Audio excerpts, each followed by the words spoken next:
बच्चों, तो आपको बता दें कि 14 फरवरी से मैट्रिक का एग्जामिनेशन शुरू होने वाला है। तो जो मैट्रिक का एग्जामिनेशन शुरू होने वाला है तो उसमें बहुत सारे बच्चों का ये संशय रहता है कि क्या एग्जामिनेशन में लेकर जाना है और क्या एग्जामिनेशन में नहीं लेकर जाना है। तो सबसे इंपॉर्टेंट ये चीज़ है कि क्या एग्जामिनेशन में लेकर जाना है। तो पहला दिन आप लोगों का मैथमेटिक्स है और मैथमेटिक्स में जो है आपको जो है कौन कौन सी चीज़ें ले जाना है और एग्जामिनेशन जो है वो कैसे होगा, कैसे आप देंगे, किस तरीके का एग्जामिनेशन में जो है आप लिखेंगे, कैसा क्वेश्चन आएगा, ये सारी चीज़ों के बारे में आपको इस वीडियो में विस्तार से बनाएंगे। और अभी तक आपने मेरे इस चैनल को सब्सक्राइब नहीं किया है, प्लीज़ इस चैनल को जल्द से जल्द सब्सक्राइब कर लें, लाइक करें और चलिए इसको शुरू करते हैं। सबसे इम्पोर्टेंट है कि जो बोर्ड एग्जामिनेशन है आपका मैट्रिक का, जो आप पहली बार देने जा रहे हैं, तो उसमें क्या क्या आपको ले जाना है, क्या क्या अलाउ है। तो पहला नंबर कि आप जो है उसमें पेन ले जाएंगे, पेन जो है ले जाना अलाउ है। उसके बाद जो है आप एडमिट कार्ड ले जाएंगे। उसके बाद जो है मैथ का एग्जामिनेशन है तो आपको ज्योमेट्री बॉक्स जो है वो ले जाना है, जिसमें जो है आपका जब भी ज्योमेट्री बॉक्स की आवश्यकता, क्योंकि मैथमेटिक्स का एग्जामिनेशन होगा पहला दिन तो उसमें जरूरत पड़ेगी, तो इसलिए आप ज्योमेट्री बॉक्स जरूर ले जाएं। इसके बाद जो है आप वॉच ले जा सकते हैं, लेकिन आप जो घड़ी ले जाएंगे वो सिंपल घड़ी होनी चाहिए और वो घड़ी जो है आपकी सुई वाली होनी चाहिए। सुई वाली घड़ी होनी चाहिए, जो सिंपल घड़ी होती है वो होनी चाहिए। ऐसा नहीं है कि आप जो है स्मार्ट वॉच लेकर जाए, स्मार्ट वॉच आपको नहीं ले जाना है, सिंपल घड़ी जो है वो लेकर जाना है। इसके अलावा जो है आप पेंसिल ले जा सकते हैं और ग्राफ वगैरह बनाने के लिए। और इसके अलावा जो है क्या चीज़ नहीं ले जाना है, देखिए आपको एक चीज़ बता दें, आप पहले से भी ये निर्देश जानते होंगे कि जूता मोजा पहनकर नहीं जाना है, केवल जो है आप जो है चप्पल पहनकर ही जाना है। तो इस निर्देश को भी आपको पालन करना है। इसके अलावा जो है ये सारी चीज़ें आप ले जा सकते हैं और इसके अलावा मास्क को भी आप पहनकर जा सकते हैं। मैट्रिक एग्जामिनेशन में क्या किया गया, इस बार जो है चेंजेस किया गया है कि आपको एग्जामिनेशन हॉल में आधे घंटे पहले पहुंचने हैं। अगर आप जो है पहले नहीं पहुंचते हैं तो सेंटर का गेट जो है वो बंद कर दिया जाएगा। तो एग्जामिनेशन हॉल में जाने से पहले आपको आधे घंटे पहले वहां पहुंचना है। यानी प्रथम पाली में अगर आपका एग्जामिनेशन है तो ध्यान दीजिए, प्रथम पाली में अगर एग्जामिनेशन है तो आपको किसी भी हालत में 9 बजे तक वहां पहुंच जाना है और 9 बजे तक आपको प्रथम पाली में पहुंच जाना है। अगर द्वितीय पाली में है तो आपको 1:15 तक किसी भी हालत में वहां पहुंच जाना है। ये आपको ध्यान देना है, प्रथम पाली और द्वितीय पाली वाले। अब आते हैं कि एग्जामिनेशन में जैसे ही आप अंदर इंटर कीजिएगा तो वहां पर एक जो है अंदर में एक जो है चार्ट जो है वो सटा हुआ रहेगा, उसमें लिखा हुआ रहेगा आपका जो है रूम नंबर, नाम और आपका या फिर आपका रोल नंबर और आपका जो है रूम नंबर और कहां पर आपका सेंटर है ये लिखा हुआ रहेगा। तो ये चीजें आपको ध्यान देनी है। आप जो है जहां पर आपका निर्धारित जगह है वहीं बैठना है, दूसरी जगह पर नहीं बैठना है, इस बात को आपको सुनिश्चित कर लेना है। अब जब आप एग्जामिनेशन में बैठ जाएंगे तो उसके बाद आपको जो है 3 चीजें दी जाएंगी। पहला नंबर को OMR शीट दिया जाएगा, आंसर कॉपी दिया जाएगा और क्वेश्चन पेपर दिया जाएगा। यानी OMR शीट आपको मिलेगा, उत्तर पुस्तिका मिलेगा और प्रश्न पुस्तिका मिलेगा।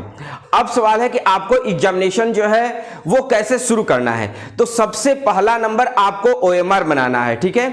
OMR के लिए आपको 1.5 घंटे का समय दिया जाएगा, ठीक है। तो ये ध्यान देना है, 1.5 घंटे का आपका OMR का जो है OMR के लिए समय दिया जाएगा। अब उसमें जो है OMR शीट में कुछ कुछ चीजें आपको भरनी है, वो सारी चीजों के बारे में आपको विस्तार से बतलाते हैं। इस वीडियो को लास्ट तक जरूर देखिएगा। तो जो OMR शीट मिलेगा उसमें सबसे पहले आप लोग देखिएगा विषय कोड होगा, ठीक है।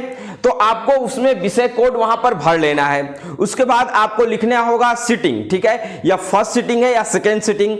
तो आपका फर्स्ट सीटिंग रहेगा तो फर्स्ट सीटिंग लिखिएगा और दोपहर का बाद होगा तो आपको जो है जैसे 1 बजे से होगा तो आपको वहां पर जो है सेकेंड सीटिंग लिखना है। उसके बाद आते हैं आपका विषय का नाम, किस विषय का एग्जामिनेशन है उस विषय का आपको नाम भरना है और यहाँ पर डेट भरना है। इसके अलावा जो आपका सेट नंबर है A से लेकर Z तक, सॉरी ए से लेकर जे तक, ए से लेकर जेड तक, जो जे तक जो है आपका सेट नंबर होगा। A10 ये सेट नंबर होते हैं। तो जिस सेट का आपको प्रश्न मिला होगा उस सेट का जो है नंबर होता है, तो वो सेट नंबर, जैसे मान के लिए कि आपका ए है तो ए लिखिएगा, आई है तो आई लिखिएगा, जो भी आपका सेट नंबर होगा उस सेट नंबर को आपको लिखना है, ये ध्यान देना है। इसके बाद आपका एक लास्ट में सिग्नेचर होगा और आपको सिग्नेचर कर देना है। जो भी आपका नाम होगा, जो आपने एडमिट कार्ड में जो सिग्नेचर किया होगा उस सिग्नेचर को आपको करना है। अब सवाल है कि ओएमआर शीट को किस पेन से रंगे। देखिए ओएमआर शीट को आप ब्लू या ब्लैक यही दो पेन से रंग सकते हैं, यानी काले और नीले पेन से ही इसका उपयोग करना है। ओएमआर शीट में आपको बतला दें, देखिए ये आपका ओएमआर शीट होगा। ओएमआर शीट में जो भी ऑप्शन रहेगा, ठीक है, जैसे ए बी सी डी, ठीक है, मान लेते हैं यहाँ एक नंबर हम दे दिए, ये आपके उदाहरण के लिए है। तो यहां पर आपको ध्यान देना है कि इसको पूरा रंगना है। अगर ए बीच में लिखा हुआ है तो इसको पूरा रंग देना है ताकि इसमें से कुछ भी दिखाई ना पड़े। कुछ बच्चे जो है इसमें टिक लगाते हैं जो गलत है, कुछ बच्चे जो है इसमें छोटी सी ऐसे बिंदी लगाकर छोड़ देते हैं, ये भी गलत है। कुछ जो है आधे रंगते हैं, ये भी गलत है। ये तीनों काम जो है आपको नहीं करना है, पूरा गोला लगाना है और इस तरीके से आपको ओएमआर शीट भरना है, ये ध्यान देना है। अब सवाल है कि ओएमआर शीट में जब भी आपको ओएमआर शीट मिलेगा तो आपको कोशिश करना है कि ओएमआर शीट जो है जल्दी जिससे बनाए, क्योंकि आपको तीनों चीज एक ही बार दे दिया गया है। ओएमआर शीट भी दे दिया गया है, आंसर कॉपी भी दिया गया है और क्वेश्चन पेपर भी दिया गया है। तो अगर आपका 1.5 घंटा से पहले अगर कंप्लीट हो जाता है तो आप अपना क्वेश्चन शुरू कर सकते हैं। अब सवाल है कि ओएमआर आपको कैसे भरना है, कैसे स्टार्ट करना है। देखिए ओएमआर भरने के यहां पर 4 तरीके हैं। सबसे पहला तरीका है कि जो क्वेश्चन आपको सबसे अच्छी तरह से आता है, यानी जिस क्वेश्चन को आप सबसे अच्छी तरह से जानते हैं उस क्वेश्चन को आपको, जैसे यहां पर ओएमआर भरने के आपको यहां पर नियम बतलाते हैं। जैसे ऑब्जेक्टिव क्वेश्चन कैसे आपको भरना है ओएमआर में, तो ऑब्जेक्टिव क्वेश्चन के लिए करना क्या है कि जो क्वेश्चन आपको बहुत ही बढ़िया से याद है, यानी आपका 100% जो क्वेश्चन याद है उसको पहले रंगना है। मान लेते हैं कि 30 जो है आपका 100% याद है, आपने रंग लिया, ठीक है, तो या फिर आपने जो है 25 रंग लिया, इतना तो जरूर ही याद होगा। अधिकतर बच्चों का जो है याद रहता है। जो क्वेश्चन का आंसर आपको बहुत ही बढ़िया से याद है उसको पहले रंग लेना है। उसके बाद जो भी डाउट वाले हैं, यानी 50-50 हो सकता है नहीं हो सकता है, उसको उसके बाद बनाना है, ठीक है।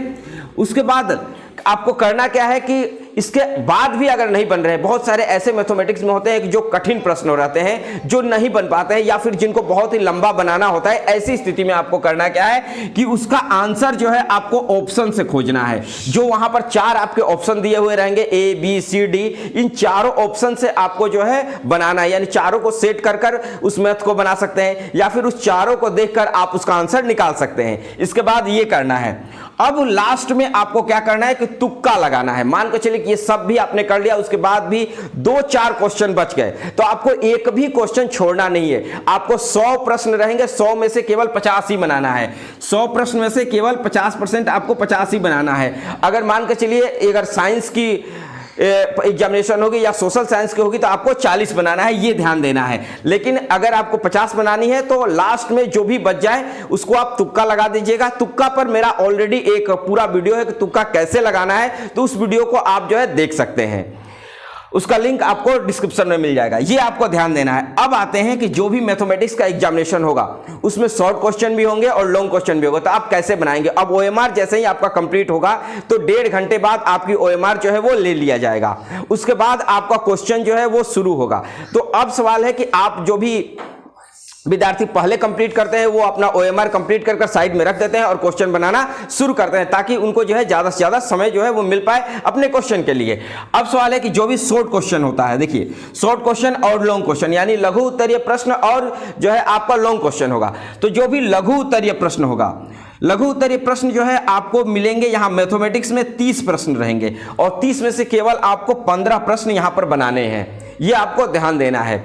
और लॉन्ग क्वेश्चन में है आपके जो है 8 प्रश्न होंगे और 8 में से केवल 4 ही बनाना है, ये ध्यान देना है।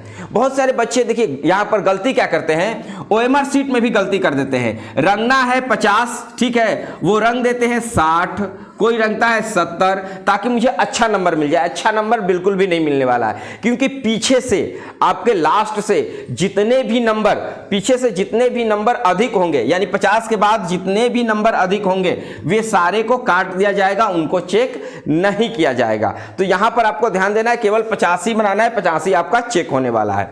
उसी तरीके से अगर शॉर्ट क्वेश्चन है, शॉर्ट क्वेश्चन आपको 30 मिला है, 30 में केवल 15 ही बनाना है। अगर 16, 17, 20 बना देते हैं तो वो चेक नहीं होता है, लास्ट वाले काट दिए जाते हैं। लॉन्ग क्वेश्चन में आपको 8 लॉन्ग क्वेश्चन मिलेंगे, जिसमें से आपको केवल 4 ही बनाना है मैथमेटिक्स में। अब आते हैं साइंस में।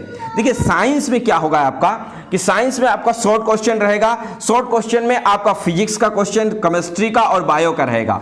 फिजिक्स में आपका यहां पर ध्यान दीजिए, फिजिक्स में आपके 8 प्रश्न रहेंगे, शॉर्ट क्वेश्चन लघु उत्तरीय प्रश्न। यहां पर जो है आपका केमिस्ट्री में 8 रहेंगे और बायो में 8 रहेंगे। आपको बनाना कितना है, तो 4-4 बनाना है। फिजिक्स में 4 बनाना है, केमिस्ट्री में 4 बनाना है और बायो में 4 बनाना है। उसी तरीके से लॉन्ग क्वेश्चन में आते हैं तो लॉन्ग क्वेश्चन में आपके 2-2 क्वेश्चन रहेंगे, फिजिक्स के 2 रहेंगे, केमिस्ट्री के 2 और बायो के 2 रहेंगे। ऐसी स्थिति में आपको जो है फिजिक्स में 1 बनाना है, केमिस्ट्री में 1 बनाना है और बायो में भी 1 बनाना है, ये आपको ध्यान देना है। अब आते हैं हम लोग सोशल साइंस में। देखिए सोशल साइंस के अगर क्वेश्चन में आते हैं तो सोशल साइंस में भी शॉर्ट क्वेश्चन होगा, लघु उत्तरीय प्रश्न होगा। तो लघु उत्तरीय प्रश्न में 6 हिस्ट्री के प्रश्न होंगे, 6 हिस्ट्री का प्रश्न होगा जिसमें से आपको 3 बनाना है। यहां पर आपके पॉलिटिकल साइंस के 4 प्रश्न होंगे जिसमें से 2 बनाना है। इकोनॉमिक्स के, ठीक है, अर्थशास्त्र के आपके 4 प्रश्न होंगे जिसमें से आपको 2 बनाने हैं। ज्योग्राफी, भूगोल के आपके 6 प्रश्न होंगे जिसमें से आपको 3 बनाने हैं। और आपदा प्रबंधन के आपके 4 प्रश्न होंगे जिसमें से आपको 2 बनाने हैं। अब आते हैं लॉन्ग क्वेश्चन में। देखिए लॉन्ग क्वेश्चन में आपके प्रत्येक विषय का 2-2 लॉन्ग क्वेश्चन मिलेगा। यहां पर हिस्ट्री के 2 मिलेंगे, पॉलिटिकल के 2 मिलेंगे, इकोनॉमिक्स के 2 मिलेंगे और यहां पर ज्योग्राफी के भी 2 मिलेंगे, ठीक है। और यहां पर आपदा प्रबंधन में लॉन्ग क्वेश्चन आपका नहीं आएगा। तो यहां पर एक प्रश्न का जवाब आपको लॉन्ग क्वेश्चन में देने हैं। तो इस तरीके से आपका जो है मैथ, साइंस और सोशल साइंस का होगा। इसी तरीके से हिंदी और इंग्लिश का भी होगा। हिंदी में भी आपके जो है 50% ऑब्जेक्टिव क्वेश्चन आएंगे। उसके बाद जो है आपके पेसेज आएंगे, अंग्रेजी में भी पेसेज आएंगे और उसके लॉन्ग क्वेश्चन आएंगे, शॉर्ट क्वेश्चन आएंगे और आपका निबंध आएगा और पत्र आएगा। तो ये जो है अंग्रेजी में भी और हिंदी में भी दोनों में आएंगे। या फिर आपने अगर दूसरा भी भाषा लिया है तो इसी प्रकार के प्रश्न जो है वो रहते हैं। तो ये आपका फुल्ली पैटर्न हो गया। तो आपने समझ लिया कि किस तरीके से आपको एग्जामिनेशन हॉल में जाना है, कैसे आपको एमआर शीट भरनी है, बहुत ही सावधानी रखनी है और सावधानी से एग्जामिनेशन देना है ताकि किसी भी प्रकार की कोई भी गलती ना हो, आपका जो है रिजल्ट है वो पेंडिंग में ना आए। और ओएमआर शीट में जितनी भी चीजें भरनी है उसमें किसी भी प्रकार की कोई गलती नहीं करना है, ये आपको ध्यान देना है। और अभी तक आपने मेरे इस चैनल को सब्सक्राइब नहीं किया है, प्लीज इस चैनल को जल्द से जल्द सब्सक्राइब कर लें, लाइक करें और कमेंट में बताएं कि वीडियो कैसे लगी। मिलते हैं हम लोग अगले क्लास में, तब तक के लिए जय हिंद।